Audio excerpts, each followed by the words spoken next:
PEC que limita poderes dos ministros do STF é aprovada no Senado. Agora, texto segue para a Câmara dos Deputados. Justiça Militar condena coronel que xingou generais nos atos antidemocráticos de 8 de janeiro.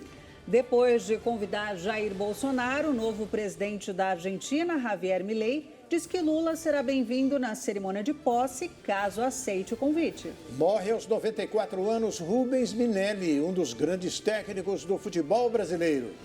O Brasil News começa agora.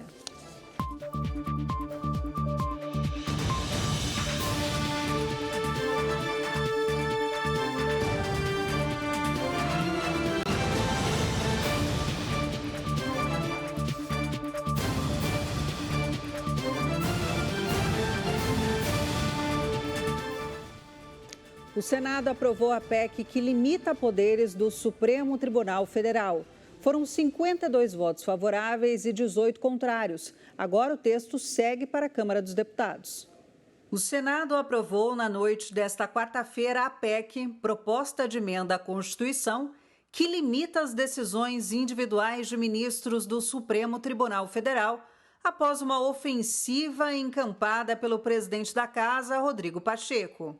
Votaram sim 52 senadores, não 18 senadores, nenhuma abstenção. Está aprovada a proposta em segundo turno, a matéria vai à Câmara dos Deputados. O líder do governo no Senado, Jacques Wagner, foi o único senador do PT a votar a favor da PEC. E, portanto, eu entendo que com esta evolução, e na minha opinião, entendendo que nenhuma decisão deva ficar ad infinito guardada, eu quero anunciar que meu voto será o voto sim a favor da PEC.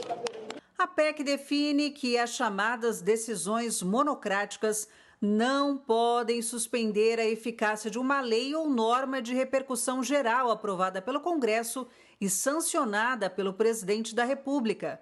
Para isso, obriga que haja decisões colegiadas. Foram ajustados alguns trechos do texto original, com a retirada, por exemplo, de um ponto que limitava o pedido de vistas em julgamentos, uma vez que a ex-ministra Rosa Weber já alterou o regimento do Supremo para restringir este dispositivo, que acabava postergando as decisões da Corte. Esta é uma proposta que tem como objetivo precípuo valorizar o Estado democrático de direito, a República, com os seus poderes constituídos, o Executivo, o Legislativo e o Judiciário. Outra mudança que atenuou a proposta original foi a exclusão do escopo da PEC das decisões da Presidência da República, como decretos ou nomeações que estavam previstas inicialmente. O texto agora segue para a Câmara. Oriovisto Guimarães, autor da proposta, comemorou. Isso vai trazer um equilíbrio aos poderes. Antes você tinha uma situação absurda. E qual era esse absurdo? 513 deputados, 81 senadores aprovavam uma lei. O presidente da República sancionava essa lei. Aí vinha um único ministro do STF e dizia que a lei era inconstitucional. Não pode um único homem, numa decisão pessoal, poder mais que todo o Congresso Nacional e o presidente da República. Isso estava desequilibrado. Agora vamos ter um equilíbrio. Mas essa decisão aí mexeu com o Supremo, hein? Com a aprovação da PEC que limita as decisões dos ministros, como a gente viu aí, o clima entre os três poderes ficou abalado, com os magistrados do STF totalmente insatisfeitos. Quem tem mais detalhes é o nosso comentarista Ney Gonçalves Dias. Os ministros não estão satisfeitos hoje, eles não estavam ontem. Eles dizem o seguinte, que eles pensavam que eles contavam com o governo para que não fosse aprovado. Porque durante o trâmite da matéria, vários senadores que apoiam o governo se manifestaram contrários, dizendo que ela era inconstitucional. E os ministros achavam que, portanto, o governo ia tomar essa posição no período da votação. Chamou a atenção dos analistas políticos, e ninguém entendeu até agora por quê, mas a uma hora vai ter que se explicar. O líder do governo Lula no Senado, o senador Jacques Wagner, antes da votação, liberou a bancada. Ora, quando o líder libera a bancada, ele diz assim, você vai lá e vota em quem você quiser. Acontece que, como o presidente Pacheco aprovava e aprova a PEC, muito senador pode ser induzido. Se não tem uma posição definida, pode ser induzido pela posição do ministro.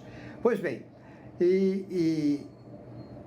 o governo, os ministros estão dizendo agora que o governo do presidente Lula deixou o Supremo de pé e deixou o Supremo sozinho. E isso depois que o Supremo votou várias matérias de interesse do governo. A sua atuação, por exemplo, no 8 de janeiro, na defesa da democracia, e que agora não tem muito problema, agora tem problemas pela frente. Por exemplo, qual é a posição do Supremo agora com relação ao marco temporal? O que acontece é o seguinte, agora vai para a Câmara. O Lira pode fazer duas coisas. Ele pode dar andamento, levar a votação, ou ele pode empacar. Ele pega, coloca ela na gaveta e deixa o tempo correr e a coisa esfriar um pouco. Então ele pode fazer correr ou pode fazer parar. Também, se o Lira fizer a coisa correr e for aprovado, na Câmara também, porque no Senado foi aprovado por 52 votos contra 18, o que acontece? Algum partido vai recorrer ao Supremo lá na frente. A hora que recorrer, o Supremo vai dizer que a matéria é inconstitucional. Aí você vai ter, sabe o quê? Mais uma tensão entre os três poderes em Brasília. O presidente do Supremo Tribunal Federal, vamos em frente, o presidente do Supremo Tribunal Federal, o ministro Luiz Roberto Barroso, reagiu à aprovação da PEC pelo Senado. Ele disse que a erosão das instituições em países que recentemente viveram retrocesso democrático começou por mudanças nas Supremas Cortes. Vamos acompanhar. Vale lembrar, cabe ao Supremo fazer valer a Constituição, preservar a democracia e proteger direitos fundamentais.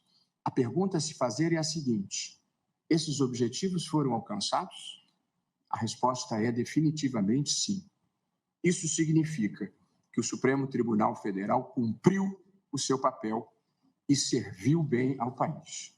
Não há por que alterar o que vem funcionando bem.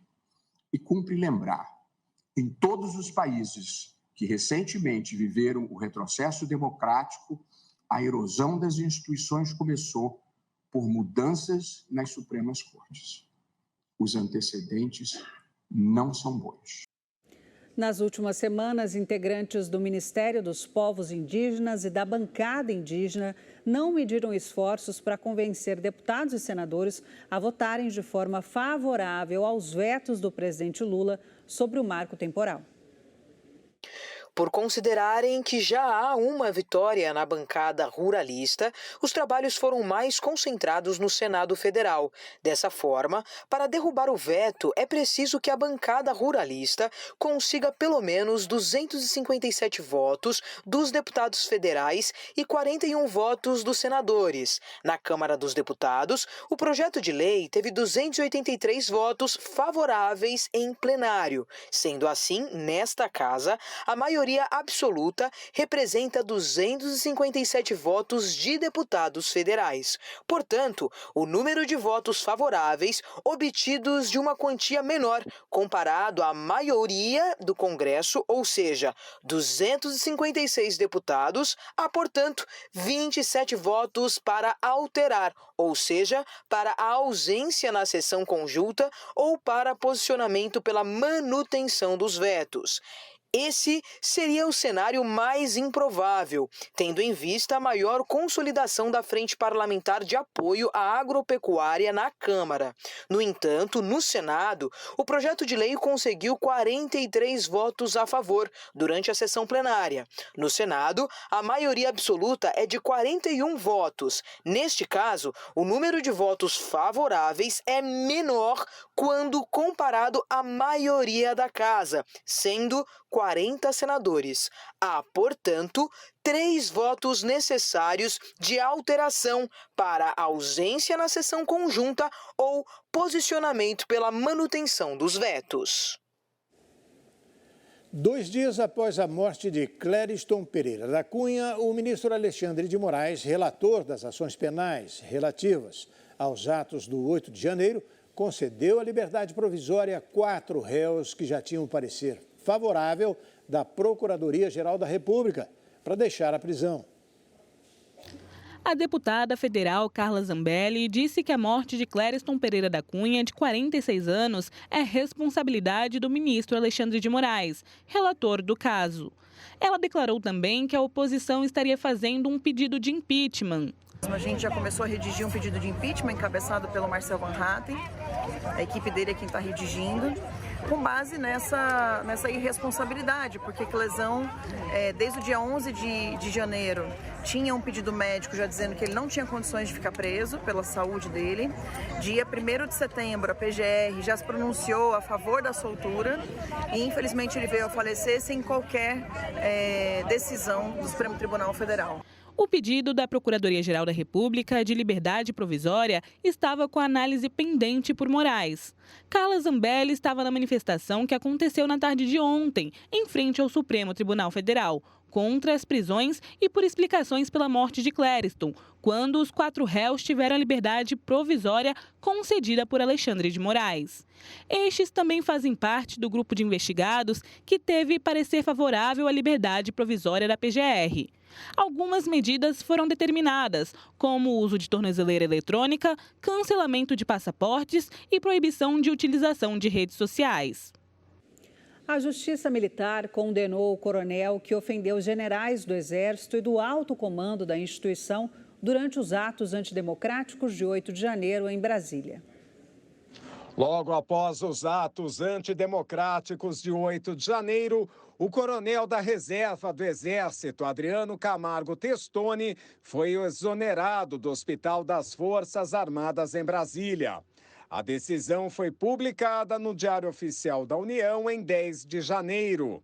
O vídeo xingando os militares viralizou nas redes sociais. Forças Armadas, filha da p... Bando de generais, filha da p... Bando de generais, filha da p... Ridalto, seu filho da p... De acordo com a decisão da Justiça Militar, a pena é de 1 mês e 18 dias de detenção a ser cumprida em regime inicialmente aberto. Cabe recurso da decisão ao Superior Tribunal Militar. E a seguir, o presidente eleito argentino diz que Lula será bem recebido se comparecer em cerimônia de posse. Em delação, Mauro Cid afirma que gabinete de ódio funcionava dentro do Palácio do Planalto. O Brasil News vai voltar daqui a pouquinho. Até já.